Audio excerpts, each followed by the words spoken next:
ভাবি, আপনাদের রোবট। তাই তো গো ভাই, একবারে অবিকল মানুষের মতন দেখতে।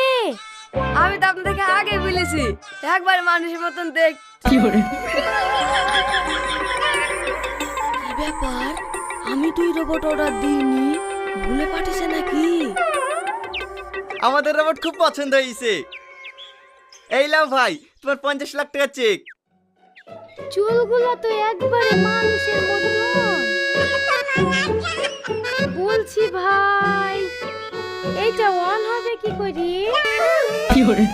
দেখতে পাচ্ছেন না রোবট লড়ছে, মনে কোম্পানি থেকে অন করে পাঠিয়েছে।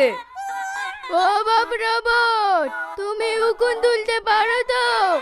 আমার মাথায় আবার খুব উকুন হয়েছে। কি রে, রোবট আবার বুবা নাকি? কথা বলছে না যে?